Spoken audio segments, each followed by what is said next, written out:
17 again. इस कहानी में आप देखेंगे कि कैसे एक 37 साल का आदमी दोबारा से 17 साल का लड़का बन जाता है। ये कहानी शुरू होती है 1989 से, जहां पर 17 साल का एक लड़का जिसका नाम माइक ओडनल है, ये अपने स्कूल का स्टार बास्केटबॉल प्लेयर है और आने वाले वक्त में एक बहुत बड़ा मैच होने वाला है जो कि स्कॉलरशिप मैच है। और ये मैच इसकी जिंदगी में बहुत अहमियत रखता है। पूरी टीम इस मैच की तैयारी कर रही होती है और जब ये मैच शुरू होता है तभी वहां पर माइक की गर्लफ्रेंड आती है जिसका नाम स्कारलेट है और वो उसे बताती है कि वो प्रेग्नेंट है, वो उसके बच्चे की मां बनने वाली है। स्कारलेट इस बात से परेशान होती है। तभी मैच शुरू हो जाता है और माइक अपना मैच खेलने चला जाता है, लेकिन उसका पूरा ध्यान स्कारलेट की तरफ होता है। और जब स्कारलेट वहां से जाती है तो माइक गेंद को छोड़कर उसके पीछे पीछे जाता है। स्कारलेट माइक को बोलती है कि तुम्हें यहाँ पर नहीं आना चाहिए था, ये मैच तुम्हारे लिए बहुत इंपॉर्टेंट है। माइक कहता है कि ये बच्चा मेरे लिए इम्पोर्टेंट है, तुम मेरे लिए इम्पोर्टेंट हो। और इसके बाद वो स्कूल, बास्केटबॉल सब छोड़ देता है। वो वही करता है जो इनके फ्यूचर के लिए इम्पोर्टेंट है। अगले सीन में ये दिखाया जाता है कि 20 साल बीत चुके हैं और माइक आज 37 साल का हो चुका है। उसकी जिंदगी में कुछ भी अच्छा नहीं है। हालात इतने खराब हैं कि वो अपने दोस्त नेड गोल्ड के साथ रहता है जो कि बहुत ही अमीर है, लेकिन ये दोनों बहुत अच्छे दोस्त हैं। उसकी पत्नी स्कारलेट ने उसके खिलाफ डाइवोर्स फाइल कर दिया है। माइक और स्कारलेट के 2 बच्चे भी हैं। बेटी का नाम होता है मैगी और उसके बेटे का नाम है एलेक्स। अब माइक जिस कंपनी में जॉब करता है, यहाँ पर वो 16 सालों से काम कर रहा है और आज इस कंपनी में एक मीटिंग होती है जिसमें इनमें से किसी को प्रमोशन मिलेगा और इस प्रमोशन का हकदार सिर्फ और सिर्फ माइक होता है। माइक को पूरा कॉन्फिडेंस है कि प्रमोशन उसे मिलेगा। दरअसल यहाँ पर आज रीजनल सेल्स मैनेजर की अनाउंसमेंट होगी और जब ये अनाउंसमेंट होती है तो माइक का नाम नहीं लिया जाता, बल्कि एक लड़की का नाम लिया जाता है जो अभी 2 महीनों से इस कंपनी में जॉब कर रही है। ये सुनने के बाद माइक को बहुत गुस्सा आता है और वो अपने बॉस से लड़कर इस जॉब को छोड़कर चला जाता है। माइक बहुत परेशान होता है क्योंकि उसकी जिंदगी में कुछ भी अच्छा नहीं हो रहा होता। वो अपने स्कूल जाता है जहाँ कभी वो पढ़ा करता था। इसी स्कूल में उसकी 17 साल की बेटी मैगी और 16 साल का बेटा एलेक्स पढ़ते हैं। और जब माइक उस बास्केटबॉल कोर्ट में जाता है जहाँ कभी वो प्रैक्टिस किया करता था, तो उसे अपने पुराने दिन याद आते हैं। इसके बाद वो कॉरिडोर में जाता है और वहां पर एक फोटो लगी होती है और उस फोटो में सेंटर में माइक बैठा होता है, क्योंकि माइक हाई स्कूल में सबसे अच्छा प्लेयर था, वो स्टार प्लेयर था। लेकिन उसने स्कारलेट के लिए, अपने परिवार के लिए बास्केटबॉल अपना करियर छोड़ दिया और अपनी जिंदगी में एक नई राह पकड़ी।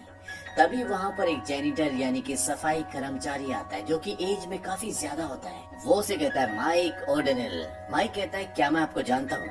वो कहता है नहीं, लेकिन मैं आपको जानता हूँ, high school star basketball player. लगता है कि आप अभी भी अपने पास्ट में जी रहे हैं। वो ऐसा इसलिए कहता है क्योंकि माइक अपनी उस फोटो को जो वहां पर लगी होती है, जो कि उस वक्त की होती है जब वो 17 साल का था, बड़े ध्यान से सोचते हुए देख रहा होता है।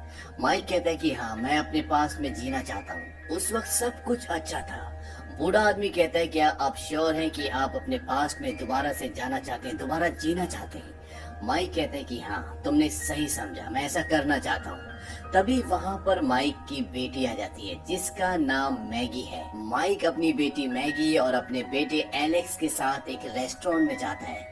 कभी ये रेस्टोरेंट मैगी का फेवरेट रेस्टोरेंट हुआ करता था, लेकिन आज उसे बिल्कुल भी पसंद नहीं होता। और साथ ही साथ इन दोनों का अपने डैड माइक से कोई भी गहरा कनेक्शन नहीं होता। माइक इन्हें काफी बातें समझाने की, बताने की कोशिश करता है, लेकिन ये माइक की बातों पर ध्यान भी नहीं देते। इसके बाद माइक अपने बच्चों को घर पर छोड़ने जाता है, जहाँ पर उसकी अपनी पत्नी स्कारलेट से मुलाकात होती है।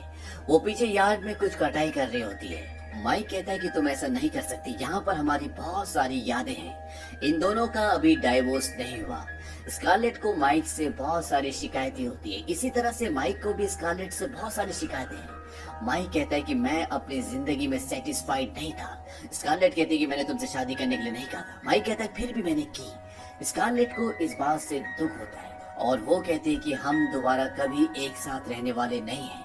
तभी वहाँ पर स्कारलेट की दोस्त आ जाती है और वो उसके साथ चली जाती है। माइक भी यहाँ से ड्राइव करता हुआ निकल जाता है। माइक पूरी तरह से परेशान है क्योंकि उसका जॉब छूट गया, उसका घर टूट गया, उसके पास जिंदगी में ऐसा कुछ नहीं है जो उसे खुशियां दे। माइक ड्राइव कर रहा होता है और बाहर बारिश हो रही होती है और तभी वो ब्रिज के ऊपर एक आदमी को खड़ा देखता है। ये वही आदमी होता है जो सुबह उसे मिला था, यानी कि वो सफाई कर्मचारी जिसने उसे पीछे से माइक ओडोनिल कहा था और जिसने पहचाना था कि ये हाई स्कूल के वक्त का एक चैंपियन है। माइक गाड़ी से बाहर उतरकर उसे दीवार से नीचे उतरने के लिए कहता है और तभी उसके सामने से गाड़ी जाती है और वो देखता है कि वहाँ पर वो आदमी नहीं है। वो भागता हुआ उसी तरफ जाता है और वो नीचे पानी में देखता है और तभी पानी घूमना शुरू हो जाता है और वो पानी माइक को अपने अंदर खींच लेता है। लेकिन माइक किसी तरह से उस पानी से निकल जाता है और वो सीधा नेड के घर जाता है, उस दोस्त के घर जहाँ पर वो रहता है। और जब वो वॉशरूम में अपने शरीर से कीचड़ को निकाल रहा होता है तभी वो शीशे में देखता है तो वहाँ पर उसे अपना चेहरा नहीं बल्कि किसी और का चेहरा दिखता है। दरअसल ये आज से 20 साल पुराना माइक होता है। उसकी आवाज सुनकर नेड को लगता है कि घर पर कोई चोर आ गया है और वो माइक के ऊपर हमला करता है। माइक उसे कई बातें याद दिलाने की कोशिश करता है कि मैं माइक हूँ, लेकिन नेड उसकी बातों पर विश्वास नहीं करता क्योंकि उसका चेहरा पूरी तरह से बदल चुका होता है। और जब वो एक तस्वीर से उसे मारने वाला होता है तो वो रुक जाता है क्योंकि उस तस्वीर में माइक और खुद नेड की फोटो होती है और वो उस फोटो को देख के समझ जाता है कि ये लड़का जो उसके सामने जमीन पर लेटा हुआ है ये और कोई नहीं बल्कि उस वक्त का माइक है जब ये कॉलेज में थे। अब नेड माइक से पूछता है कि ये सब हुआ कैसे।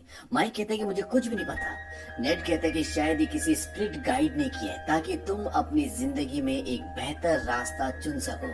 तभी माइक को उस बूढ़े आदमी का ध्यान आता है जो स्कूल में सफाई का काम करता है और जो ब्रिज के ऊपर उसे दिखा था।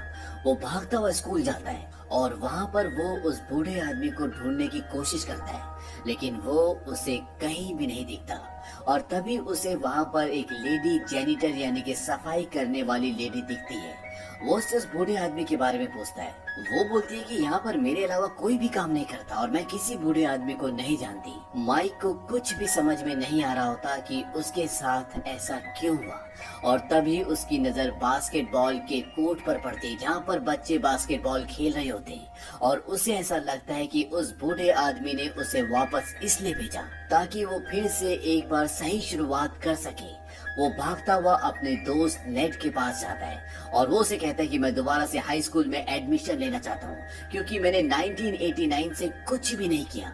उसका दोस्त पहले आनाकानी करता है लेकिन वो अपने दोस्त को मना लेता है और नेड अपने दोस्त माइक का पिता बनकर स्कूल जाता है और वो उसका एडमिशन उसी स्कूल में करवा देता है जहाँ कभी माइक पढ़ा करता था, जहाँ पर अब माइक के बच्चे पढ़ते हैं। माइक यहाँ पर अपना नाम माइक से मार्क रख लेता है और जब ये स्कूल में आते हैं तो नेड स्कूल की प्रिंसिपल को देखकर बहुत ज्यादा अट्रैक्ट हो जाता है। वही माइक एक बार फिर से बास्केटबॉल टीम का हिस्सा बन जाता है और आज भी उसका कोच वही होता है जो आज से 20 साल पहले था। अब जब माइक टॉयलेट में होता है तो उसे वहाँ पर एलेक्स दिखता है जिसको टेप से किसी ने बांध कर वहाँ पर बिठा रखा होता है और जब माइक पूछता है कि ऐसा किसने किया तो वो बताता है कि बास्केटबॉल के प्लेयर्स ने। हालांकि उसका बेटा एलेक्स भी उस टीम का हिस्सा है लेकिन इस टीम में एक लड़का होता है जिसका नाम स्टैन होता है। वो हमेशा उसे परेशान करता है। एलेक्स माइक को बताता है कि कल वो हमारे घर पर आया था और उसने मुझे वॉशिंग मशीन के अंदर डाल दिया। इस बात से माइक गुस्सा हो जाता है। वो कहता है कि ये घर पर कैसे आ गया। एलेक्स उसे बताता है कि ये मैगी का बॉयफ्रेंड है, यानी कि माइक की बेटी का बॉयफ्रेंड। तभी उनकी टेबल के पास मैगी का बॉयफ्रेंड और बास्केटबॉल की टीम का कैप्टन स्टैन, जो हमेशा एलेक्स को परेशान करता है, वो आ जाता है और वो एक बार फिर से एलेक्स को परेशान करना शुरू कर देता है।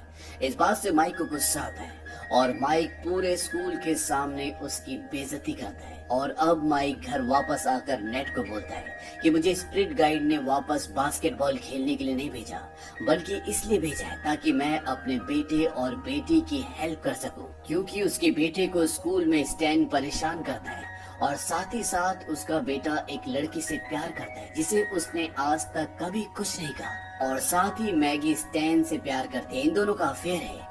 जबकि अब माइक को पता है कि स्टैन एक अच्छा लड़का नहीं है, वो सिर्फ मैगी का इस्तेमाल करना चाहता है। अब माइक और उसका बेटा एलेक्स दोनों दोस्त बन चुके हैं और एलेक्स के घर पर जाकर माइक उसे बास्केटबॉल की प्रैक्टिस करवाता है।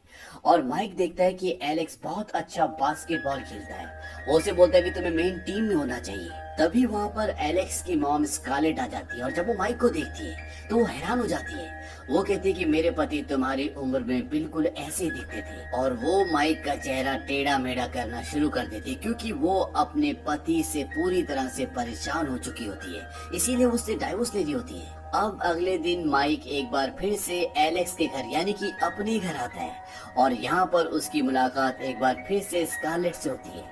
स्कारलेट उसे बताती है कि वो अपने बैकयार्ड को पूरी तरह से बदलना चाहती है। उसे अपने पूरे प्लान के बारे में बताती है। माइक उसकी इस काम में हेल्प करने के लिए उसे ऑफर करता है, लेकिन स्कारलेट सोचती है कि इसके पीछे